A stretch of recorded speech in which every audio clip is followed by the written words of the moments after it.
आज जो प्रेस वार्ता हमने की वो असम की जो तत्परता है 4 मई को काउंटिंग का जो प्रोसेस होने वाला है उसके लिए हमने आज बताया। आप जानते हैं कि 126 विधानसभा जो हमारी कॉन्स्टिट्यूंसीज हैं उसमें 9 अप्रैल को चुनाव संपन्न हुआ। हिस्टोरिक मतदान हुआ ऑलमोस्ट 86% के आसपास। और इसमें कई जिले ऐसे थे जिनमें 95-96% तक वोटिंग भी किया और कुछ जिले थोड़ा पीछे रहे 77-78% तक, जैसे कि कामरूप मेट्रो। इसका विश्लेषण किया जाएगा कि और हम धीरे धीरे सब जगह बढ़ाने का प्रयास करेंगे। लेकिन जो इस बार काउंटिंग प्रोसेस है हमारे 35 जिलों में 35 जिलों के हेडक्वार्टर में हो रहा है और सब डिवीजन में जैसे पहले होता था वैसा नहीं हो रहा है।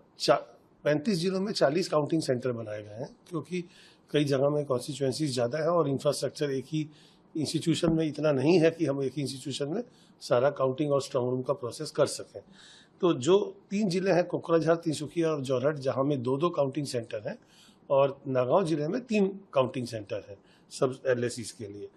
तो इलेक्शन कमीशन ने 126 जो विधानसभा की जो कॉन्स्टिट्यूएंसीज हैं उनके लिए, क्षेत्रों के लिए 126 आईएएस ऑफिसर्स दूसरे राज्यों से उनको नियोग किया है ताकि वो एक स्वच्छता से और नियम के अनुसार जो काउंटिंग प्रोसेस है उसको करवा सकें और हम लोग 4 तारीख को शाम तक रिजल्ट डिक्लेयर कर सकें।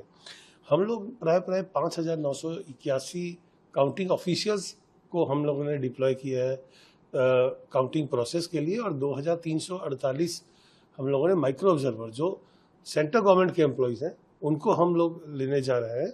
हर एक टेबल पे एक सेंट्रल गवर्नमेंट का एम्प्लॉय लगाया जाएगा हु विल जो उस टेबल पे हो रही सारी काउंटिंग प्रक्रिया के ऊपर नज़र रखेगा ताकि वो सुचारू रूप से और नियम के अनुसार हो। और जैसा कि मैंने बताया कि एक ऑब्जर्वर जो इलेक्शन कमीशन से रहेंगे वो पूरी काउंटिंग प्रणाली को देखेंगे। इवन हर एक जो राउंड वाइज रिजल्ट भी है वो भी ऑब्जर्वर की अप्रूवल से ही डिक्लेयर होता है। हम लोग ने स्ट्रांग रूम की सिक्योरिटी के लिए 25 सेंट्रल पैरामिलिट्री फोर्सेस कंपनी को 9 अप्रैल के बाद जैसे भारत सरकार की या इलेक्शन कमीशन की गाइडलाइन है उसके हिसाब से रखा था। उसके अलावा 13 कंपनी, 1 प्लाटून हमने स्टेट आर्म्ड पुलिस का भी रखा है। 800 से ज़्यादा अनआर्म्ड पुलिस हम लोग लगा रहे हैं काउंटिंग के दिन में। उससे ऊपर जो इम्पोर्टेंट चीज़ है हम लोग 93 कंपनियाँ SAP की लगा रहे हैं बाहर में भी, पूरे आसाम में। उसके अलावा जितना लोकल पुलिस है उसको सजग किया गया है ताकि कहीं भी काउंटिंग के बाद कोई जो मतलब हिंसा की कोई घटना ना हो। और आपके थ्रू मैं सब राजनीतिक दलों को और जो हमारे कैंडिडेट हैं उनको आग्रह करना चाहता हूं कि अगर आप जीतते हैं तो आपको बधाई, लेकिन आप उसका जो एक विक्ट्री प्रोसेसन जो है उसको थोड़ा सीमित रखें, रेगुलेटेड रखें ताकि अननेसेसरी दूसरे दल के साथ कोई कलह का ऐसा जो है विषय पैदा ना हो। मतलब रैली वगैरह। हाँ, मैं वही बोलना चाह रहा हूँ, मतलब रिस्ट्रिक्टेड नहीं है, ऐसा नहीं कि नहीं हो सकता, पर उसको खुद थोड़ा संयम बरतें और उसको इस तरह से करें कि दूसरे दल को भी बुरा ना लगे।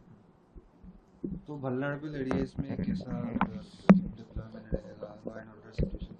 वो ये हमने ऑलरेडी असम के होम डिपार्टमेंट को और पुलिस को आगाह कर दिया इस बारे में और वो लोग अपने लेवल में अपने एसएसपीज के साथ एक बार वो अपना विचार विमर्श करेंगे वीडियो कॉन्फ्रेंस के थ्रू कि किस तरह से इसके सिचुएशन पे नजर बनाई जाए। सर, फाइनल रिजल्ट कब तक मिल जाएगा, कितने समय तक मिल जाएगा? देखिए, ट्रेंड तो आपको दोपहर तक मिल जाएगा, 4 को दोपहर तक, पर हम आशा करते हैं कि जो फाइनल रिजल्ट है हम 4 को शाम तक डिक्लेयर कर पाएंगे क्योंकि इस बार कुछ नई चीज़ें आई हैं जैसे अगर मान लीजिए कंट्रोल यूनिट से रिजल्ट नहीं निकलता है या उसका 17C जो पार्ट 1 जो पोलिंग एजेंट को दिया जाता है उसमें और कंट्रोल यूनिट में कुल वोट मतदान कितना हुआ उसके फिगर में अगर 1 वोट की भी त्रुटि आती है तो वीवीपैट को काउंटिंग करना होगा और वीवीपैट जो है एक एक करके काउंट होता है। एक साथ 10 टेबल में 10 वीवीपैट काउंट नहीं हो सकता जो इलेक्शन कमीशन की गाइडलाइन है, तो उसमें थोड़ा समय लग सकता है। तो इसलिए हम मान के चलते हैं कि शाम को 6 से 7 बजे तक हम लोग रिजल्ट डिक्लेयर कर पाएंगे।